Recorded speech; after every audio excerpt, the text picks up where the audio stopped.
मेहनत की, मिट्टी में पसीना बहाया, लेकिन जब वक्त आया फसल काटने का तब आसमान ने रुख बदल लिया। नागौर के किसानों के सपने फिर से बर्बाद हो गए। बारिश से किसानों की फसलें खराब हो रही हैं।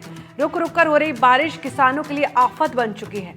नागौर शहर सहित आसपास के गांव में बारिश से फसलें खराब हो रही हैं। ये ग्राउंड रिपोर्ट देखिए।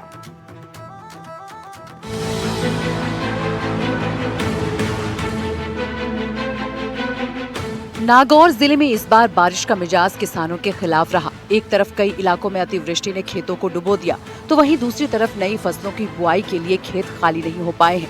मौसम विभाग ने बारिश की चेतावनी दे रखी है। बीते दिनों से हो रही बारिश के दौरान किसानों ने जब फसल काटकर सूखने के लिए रखी थी, वो भी अब खराब होने की कगार पर पहुँच गयी है। सरकार से यही अनुरोध करते हैं कि भाई कम से कम अच्छा मुआवजा सभी को दिया जाए। क्या फर्क पड़ा है? आप क्या मानते हैं कि आपकी जो पैदावार थी, जिस हिसाब से खेत में बुआई की गई थी, किसान की क्या उम्मीद थी? उम्मीद अब की बार अच्छी थी, पर उम्मीद के ऊपर पूरा पानी फिर गया, पूरी हमारी फसल नष्ट हो गई। क्या वो चारा होना था वो भी चारा नहीं हुआ। पूरा मूंग पूरे काले हो, मूंग की फसल। कितने खर्चा आया था आपकी मूंग की बुआई के ऊपर? 40,000 रुपये खर्चा आया था। क्या और बीज का अलग है। क्या ये लेबर को देने के लिए ये पूरा नहीं हुआ आपके पास।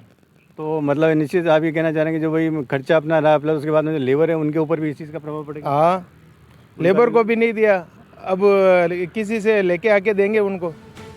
मॉनसून बीत जाने के बाद भी जिले में अचानक हुई बारिश से मूंग और बाजरे की फसल बर्बाद हो गई है। किसान अब मदद और राहत की उम्मीद में है। अब सिर्फ आसमान की तरफ देख रहे हैं। किसानों के घरों में सन्नाटा है। जिन खेतों में लहलहाती फसलें थी, अब वहाँ सिर्फ सूखे डंठल हैं। कई किसानों ने कर्ज लेकर खेती की थी। अब चिंता है भुगतान कैसे होगा। हमारे यहाँ कल या परसों में बारिश हुई है, तो ये हमारा बहुत ज़्यादा नुकसान हो चुका है। और जैसे कि हमारी बाजरी बो रही कि इसमें चारा पूरा ख़राब हो चुका है, और एक खेत में हमारी फसल काट के रखी है, वो भी सारा गल के नष्ट हो चुकी है। और हमारा क्या है कि इतना नुकसान हो चुका है कि क्या बताएं, गायों के लिए चारा भी नहीं बचेगा। इससे अच्छा है कि सरकार मुआवजा दे दे तो हमारी कोई जीवारी हो जाएगी। अपने एक बात करें तो कुछ अंदाज है कि अपने एक बार की जो फसल की बुआई की जाती है कितना खर्चा आ रहा होगा? इसमें खर्चा तो आता है लगभग मिनिमम माने तो क्या है कि बहुत आता है खर्चा। तो हमने खेत बोया, कीटनाशक दवाएं छिड़काई की है, बीज लाए, सारा मोल दो ला के ये किया है। तो इसमें अब बारिश की वजह से हमारा बहुत नुकसान हुआ है। प्रशासन का कहना है कि नुकसान का सर्वे जारी है। खेतों में टीम भेजी गई है ताकि फसलों की क्षति का सही आकलन हो सके। अधिकारियों का दावा है कि प्रभावित किसानों को राहत राशि दी जाएगी। इस बारिश से क्या है कि किसान भाई अभी फसलें कटी हुई फसल सुखाने के लिए रखी हुई है, तो वो उन फसलों में भरपूर नुकसान है।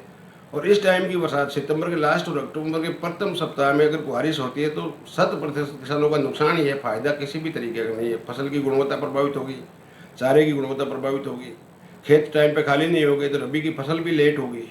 तो ये किसी भी दृष्टि से इस समय की बारिश है किसानों के लिए फायदेमंद नहीं है।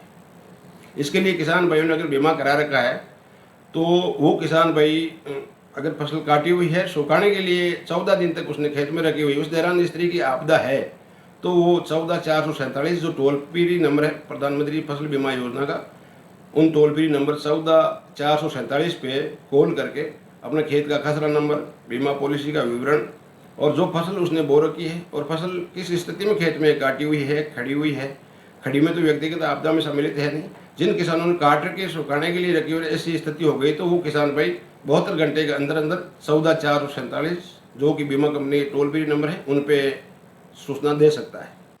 हर बार वादा होता है मुआवजे का, राहत का, लेकिन अब तक पैसा खाते में नहीं आता। किसान का दर्द कम नहीं होता। नागौर के खेतों में आज फिर सवाल गूंज रहे हैं। मेहनत की कीमत आखिर कौन देगा और कब मिलेगी? नागौर से लोकेश श्रीवास्तव की ग्राउंड रिपोर्ट, NDTV राजस्थान।